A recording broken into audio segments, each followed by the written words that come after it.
पुष्कर सिंह धामी ने एक बार फिर से अवैध मज़ारों को लेकर बड़ा बयान दिया। उन्होंने कहा कि देवभूमि उत्तराखंड में अवैध ढांचों का जड़ से सफाया किया जाएगा। बता दें कि हरिद्वार स्थित श्री कृष्ण निवास आश्रम में विहिप की केंद्रीय मार्गदर्शक मंडल की बैठक में भाग लेने सीएम धामी पहुंचे थे, जहां सीएम ने कहा कि जब तक इन ढांचों के जड़ से सफाया नहीं किया जाता तब तक कार्रवाई जारी रहेगी।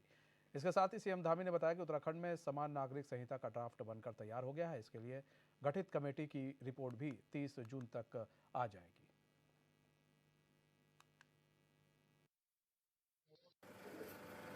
नहीं, जो भी हमसे संतगणों की जो भी अपेक्षा है, उस संतगणों की सब अपेक्षाओं को हम लोग आगे बढ़ाएंगे, क्योंकि संतगणों का अपना तो कुछ नहीं होता। वो तो जो भी कहते हैं समाज के लिए कहते हैं, देश के लिए कहते हैं, धर्म के लिए कहते हैं, अध्यात्म के लिए कहते हैं। 30 जून तक उसकी रिपोर्ट आ जाएगी और भारत का हम पहला ऐसा राज्य है जहाँ पर समान नागरिक संहिता का ड्राफ्ट लगभग तैयार हो चुका है। हमारा राज्य का जो ये ड्राफ्ट है वो संपूर्ण भारतवर्ष के लिए आने वाले समय में एक मॉडल के रूप में काम करेगा। और ये सौभाग्य हमको मिला है कि सभी पंथों के लिए, सभी धर्मों के लिए, सभी समुदाय के लिए एक समान कानून हमारे प्रदेश में लागू होने की दिशा में। हमारे साथ हमारे संवाददाता मनोज कश्यप लाइव जुड़ चुके हैं। मनोज, आज हरिद्वार पहुंचे सीएम धामी, बीएचपी के कार्यक्रम में उन्होंने हिस्सा लिया। क्या कुछ वहां पर कार्यक्रम था और क्या कुछ कार्यक्रम में निर्णय लिया गया है?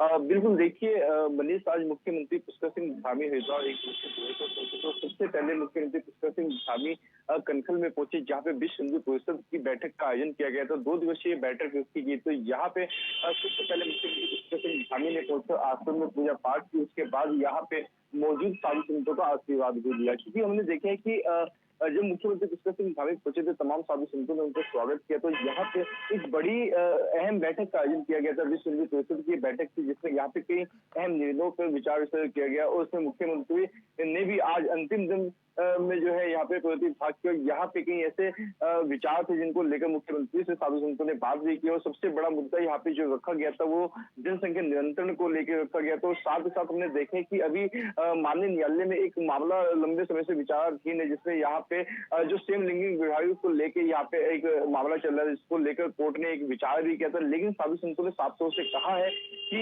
ये हिंदुत्व के बिल्कुल खिलाफ है। ऐसा हिंदू संस्कृति में नहीं होता कि सेम लिंग के जो लोग होते हैं वो एक साथ विवाह कर लेते हैं। उसमें भी कोर्ट विचार, क्योंकि कोर्ट को उस पर कोई विचार नहीं करना चाहिए, हालांकि इसमें एक फैसला सुना देना चाहिए। इन तमाम मुद्दों पे यहाँ पे एक बैठक की गई थी, जिसमें मुख्य अतिथि के रूप में आज मुख्यमंत्री पुष्कर सिंह धामी हरिद्वार पहुंचे। तो साथ ही साथ हमने देखा है कि यहाँ पे जो साधु संत से लैंड जिहाद को लेकर और अन्य जो वन भूमि थी उन पर कब्जा किया गया था, उसको लेकर यहाँ पे विचार किया गया। क्योंकि हमने देखा कि उत्तराखंड के अंदर एक अभियान चलाया जा रहा है, जहाँ पे चाहे वो किसी भी तरीके का अतिक्रमण हो, चाहे वो मजारों के द्वारा अतिक्रमण किया गया हो, या फिर मंदिरों के द्वारा अतिक्रमण किया गया हो, या फिर किसी दुकान या फिर किसी व्यापारी के द्वारा अतिक्रमण किया गया हो, तो सरकार उसको हटाने का काम करेगी। खासतौर से हमने हरिद्वार में देखा है कि अभी तक जहाँ जहाँ पे जो वन विभाग की जो भूमि थी, वहां पे अगर मंदिर बनाए गए थे उनको भी हटाया गया था, लेकिन जहाँ पे मजारें बनाई गई थी उनको भी हटाया गया था। और साथ ही साथ कुछ ऐसे मंदिर और मस्जिद ऐसी भी थी जिनको एक नोटिस जारी किया गया था, जिसमें साफ तौर से कहा गया था कि यदि किसी मंदिर या मजार के पास से कोई डॉक्यूमेंट है वो सरकार के सामने पेश करे, जिला अधिकारी के सामने पेश करे। उनको अगर उसमें कुछ ऐसा सच्चाई पाई जाएगी तो उसको छोड़ दिया जाएगा, अन्यथा बिल्कुल भी यहाँ पे अतिक्रमण बर्दाश्त नहीं किया जाएगा। तो यहाँ पे आज मुख्य अतिथि के रूप में मुख्यमंत्री पुष्कर सिंह धामी पहुंचे थे। साधु संतों ने उनका स्वागत किया था और एक लंबा टाइम आज साधु संतों के बीच में मुख्यमंत्री पुष्कर सिंह धामी ने यहाँ पे दिया है। आने वाले चुनाव को लेकर भी यहाँ पे साधु संतों ने आपने देखे कि हरिद्वार से एक मामला निकल के सामने आया था कि साधु संतों ने एक वार्ता की थी और लोकसभा चुनाव के लिए टिकट भी मांगा था। तो उसको लेके भी यहाँ पे कुछ बातें की गई, हालांकि इन बातों को दबाने का काम किया गया था। खुल के इस विचार पर कोई बातें निकल के सामने नहीं आई। लेकिन जिस तरीके से हमने देखा कि बीते दिनों जब प्रेस कॉन्फ्रेंस कर कुछ साधु संतों ने कहा था कि हरिद्वार देवभूमि, यहाँ पे किसी साधु या किसी संत को यहाँ पे सांसद के रूप में चुना जाए और यहाँ से टिकट भी सांसद को मिलना चाहिए। तो अगर ऐसा आने वाली पार्टी कोई भी, चाहे वो भारतीय जनता पार्टी है, कांग्रेस पार्टी है, फिर आम आदमी पार्टी, अन्य कोई भी पार्टी होगी, तो अगर यहाँ से साधु संतों को टिकट देगी तो साधु संत भी अपना यहाँ पे किस्मत आजमाएंगे। जी मनीष। मनोज, देखिए सवाल यहीं पर उठ रहा है कि सांसद का टिकट जो है मांगा गया था साधु संतों द्वारा और कहा गया था हम चाहते हैं भाई हमारा कोई यहाँ से साधु संत इस बार सांसद बने, उसको हम लड़ाना चाहते हैं। इसको लेकर बात हुई। अच्छा, यूसीसी को लेकर बात हुई है। यहाँ पर लैंड जिहाद को लेकर बात की गई है। तो ऐसे में मुख्यमंत्री द्वारा क्या आश्वासन दिया गया है? पहली बात, ये जो टिकट को लेकर जो बात की जा रही थी, या निशंक भी पहुंचे थे वहां के सांसद, तो वहां पर क्या निशंक अब आश्वस्त हैं कि भाई ऐसा नहीं होगा, क्योंकि कुर्सी उन्हीं की खतरे में आ जाती। अगर सांसद के लिए साधु संत जिस तरह से टिकट मांग रहे हैं तो कुर्सी तो इन्हीं के खतरे में आ जाएगी, सांसद तो वही हैं। तो ऐसे में क्या साधु संतों को भी वहां समझाने की कोशिश की गई है, या जो वीएचपी के नेता हैं वो साधु संतों से बात करेंगे इसको लेकर? बिल्कुल, देखिए मनीष जी, ये तो मुद्दा यहाँ पे उठाया गया था प्रेस कॉन्फ्रेंस के माध्यम से। कुछ साधु संतों ने टिकट की मांग की थी, तो उसमें साफ तौर से उसमें भी एक मामला निकल के सामने आया था कि हरिद्वार देवभूमि यहाँ पे किसी साधु को एक अवसर देना चाहिए। हालांकि अब से पहले यहाँ पे साधु संतों को कई बार अवसर दिए जा चुके हैं, लेकिन आज तक कभी किसी साधु या संत की इस सांसद की सीट पे कभी जीत हासिल नहीं हो पाई है। हालांकि अगर हम हरिद्वार सांसद की बात करें रमेश पोखरियाल की, तो यहाँ पे जो साधु संत थे उनसे नाराज दिखाई देते थे, क्योंकि साधु संतों का साफ तौर से कहना था कि यहाँ पे बड़े बड़े आयोजन होते हैं, कुंभ का आयोजन किया जाता है, कुंभ से अलग भी यहाँ पे कहीं बड़े मेलों का आयोजन किया जाता है, लेकिन कहीं ना कहीं जिस तरीके की जो सांसद की भूमिका होती है वो यहाँ पे डॉक्टर रमेश पोखरियाल ने नहीं निभाई थी, तो उसको लेकर साधु संतों ने नाराजगी व्यक्त की थी। हालांकि बाद में हमने साधु संतों से मैंने बात की थी, साधु संतों ने इसी बात कहा था कि देखो, चुनाव लड़ने का अधिकार सबको होता है, और ये फैसला भी कहीं ना कहीं किसी पार्टी को लेना चाहिए कि क्योंकि हरिद्वार देवभूमि है, यहाँ पे लाखों की संख्या में श्रद्धालु अन्य देशों से और अन्य प्रदेशों से यहाँ पे आस्था की डुबकी लगाने के लिए आते हैं। तो ऐसे में अगर हरिद्वार की जो कमान होगी किसी साधु या संत के हाथ में चली जाएगी तो उससे अच्छा कुछ नहीं होगा। लेकिन अभी इस मुद्दे को लेकर कोई खास बातचीत आज के कार्यक्रम में नहीं दिखी, लेकिन यहाँ पे हमने देखा है कि लैंड जिहाद को लेकर यहाँ पे एक बड़ा मुद्दा उठाया गया। तो यहाँ पे साफ तौर से ये कहा गया था कि जिस तरीके से मंदिर को तोड़ा जाता है, मंदिर के डॉक्यूमेंट कोर्ट के में जमा कराया जाता है, कि किसी मंदिर के डॉक्यूमेंट नहीं होते उनको साथ के साथ उसके ऊपर कार्रवाई की जाती है, तो ऐसी मजारों के ऊपर भी कार्रवाई करनी चाहिए। साधु संतों ने साफ तौर से इस बात को भी मनीष यहाँ पे कहा है कि अब आपको मनोज रोकना चाहेंगे, बीजेपी प्रवक्ता जुड़ चुके हैं हमारे साथ, नवीन ठाकुर। नवीन ठाकुर जी, स्वागत है एशियन में आपका। नवीन ठाकुर जी, वीएचपी की आज बैठक थी, कार्य समिति की बैठक थी, उसमें मुख्यमंत्री भी उन्होंने शिरकत की, उस समय सांसद भी मौजूद थे, तमाम तरह की बातें हुई होंगी। तो जो वहां पर साधु संत भी मौजूद थे, नवीन जी, तो क्या डिमांड रखी है साधु संतों ने मुख्यमंत्री के सामने? सबने माननीय मुख्यमंत्री जी की सराहना की। उन्होंने जो ये उत्तराखंड को लैंड जिहाद से मुक्ति दिलाने का संकल्प लिया और उसको लगभग पूरा करने की ओर बढ़ रहे हैं, उसको लेकर सभी साधु संतों ने मुख्यमंत्री जी की मुक्त कंठ से प्रशंसा की और उनसे मांग भी की कि उत्तराखंड में जिस प्रकार लैंड जिहाद, बड़ा लव जिहाद के मामले बढ़ रहे हैं और अन्य जिहाद के मामले बढ़ रहे हैं, उस पर भी जो है बहुत तेजी के साथ माननीय मुख्यमंत्री जी काम करें, और ऐसी उम्मीद उन्होंने जताई।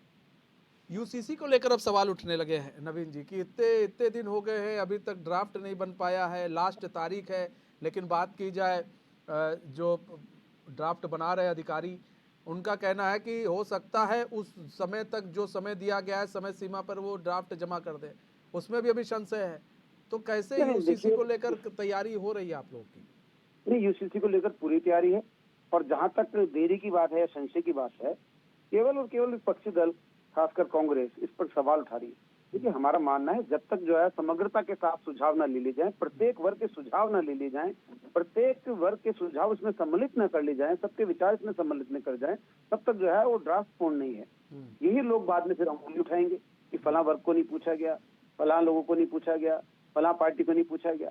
इसलिए लगातार आपने देखिए अभी कल भी बैठक थी और यूसीसी की लगातार तमाम वर्गों के साथ बैठक हुई, तमाम जो है संगठनों के साथ बैठक हुई, तमाम जो है सामाजिक संगठन हो और अन्य अन्य क्षेत्रों में काम करने वाले संगठन हो, राजनीतिक दल के कार्यकर्ता हो, सबके साथ जो है यूसीसी की टीम ने बैठक की। नवीन भाई, आपको लग रहा है कि आप लोग जब ड्राफ्ट तैयार कर लेंगे तब विपक्षी दल हो हल्ला नहीं करेगा? देखिए, विपक्ष का काम है वो अपना, ठीक है, अपना हल्ला करें, विरोध जताएं जैसा उनको लगता है, लेकिन हम वो काम करेंगे जो उत्तराखंड के हित में है, जो उत्तराखंड के प्रदेश के नागरिकों के हित में है, वो काम हमारी सरकार करेगी। माननीय पुष्कर सिंह धामी जी ने चुनाव से पहले घोषणा की थी कि हम पहली कैबिनेट में यूसीसी का बिल लेकर आएंगे, और हमने वो अपना वादा पूरा किया, और हम इस वादे को भी बहुत जल्दी पूरा करेंगे, और यूसीसी का ड्राफ्ट तैयार होते ही इसको जो है कानूनी रूप दे दिया जाएगा। नवीन भाई, एक सवाल ये भी है कि साधु संत काफी नाराज चल रहे थे सांसद से, रमेश पोखरियाल निशंक जी से काफी नाराज चल रहे थे, क्योंकि कई ऐसे मुद्दे थे जिन पर वो ना सामने आए ना ही मुलाकात हुई। उनका कहना था, साधु संतों का, आप ही थे उस समय जब हम लोग डिबेट भी कर रहे थे इसको लेकर, कि हम अपना एक सांसद उठाना चाहते हैं, तो क्या जो वीएचपी की जो मीटिंग हुई थी उसमें भी साधु संत थे, तो क्या इसको लेकर क्या मुद्दा उठा, ये बात लेकर उनको समझाया गया साधु संतों को? लेकर कोई किसी तरह का जो है मुद्दा संत समाज ने नहीं उठाया। मैंने कहा कि एक वर्ग हो सकता है उनको जो है समय नहीं मिल पाया और कोई अन्य कांचन राजगिरी हो, लेकिन साधु संत जो है सब हमारे जो है आदर्श हैं, प्रेरणा के स्रोत हैं। हम साधु समाज को सबको जो है सम्मान सहित लेकर चलते हैं। कांग्रेस की सरकार तो है नहीं कि साधु संतों पर लाठीचार्ज करा देंगे। नवीन भाई, रोकना लेकिन चाहेंगे हम- आपको। मथुरा दत्त जोशी भी जुड़ चुके हैं, कांग्रेस के प्रदेश उपाध्यक्ष है। मथुरा दत्त जोशी जी, स्वागत है चैनल में आपका। मथुरा दत्त जोशी जी, वीएचपी की मीटिंग हुई और इस मीटिंग में सीएम धामी भी शामिल हुए और उसमें अब फिर से लैंड जिहाद की बात हुई है कि भाई जिस तरह से अतिक्रमण किया जा रहा है, उन्होंने कहा है कि हम अतिक्रमण को जो भी कर रहा है उसको बख्शेंगे नहीं और यूसीसी जो ड्राफ्ट है वो जल्द से जल्द हमारे सामने आएगा और जल्द से जल्द यूसीसी को हम लागू करेंगे। जी जी, हेलो। मथुरा दत्त जोशी जी, आपको हमारी आवाज आ रही है सर? जी आ रही, बताइए बताइए क्या सर सवाल। वीएचपी की आज एक मीटिंग हुई हरिद्वार में, 2 दिवसीय मीटिंग थी जिसमें आज पहुंचे थे सीएम धामी पहुंचे थे। पहली बात तो किस तरह से देख रहे हैं, इसमें कई सारे मुद्दे उठाए गए। एक तो उठाया गया जिस तरह से लैंड जिहाद चल रहा है उसको लेकर, और एक उठाया गया यूसीसी ड्राफ्ट को लेकर। तो सीएम धामी ने कहा है कि यूसीसी का जो ड्राफ्ट है वो जल्दी आ जाएगा और यूसीसी कानून जल्दी लागू करेंगे और लैंड जिहाद किसी भी तरह से बर्दाश्त नहीं किया जाएगा, अतिक्रमण किसी भी तरह से बर्दाश्त नहीं किया जाएगा। देखिए, आरएसएस है, विश्व हिंदू परिषद है, बजरंग दल है, ये सारे भारतीय जनता पार्टी के अनुसांगिक संगठन है और इनमें इनकी मीटिंगें होती रहती हैं, जाते हैं और ये जो भी प्रस्ताव पारित करते हैं ये अपनी सरकार को देंगे और उसमें सरकार जो भी निर्णय लेगी वो उनका अपना काम है। ठीक है, मुख्यमंत्री गए तो मुख्यमंत्री ने जो भी बात कही है, क्योंकि मुख्यमंत्री तो सर्वे सर्वा है, सरकार है उनके, उनको कौन रोक रहा काम कर, रोक तो रहा नहीं इसको काम करने से। उन्होंने कहा कि जो एजेंडा उनका है तो उनके एजेंडे में है।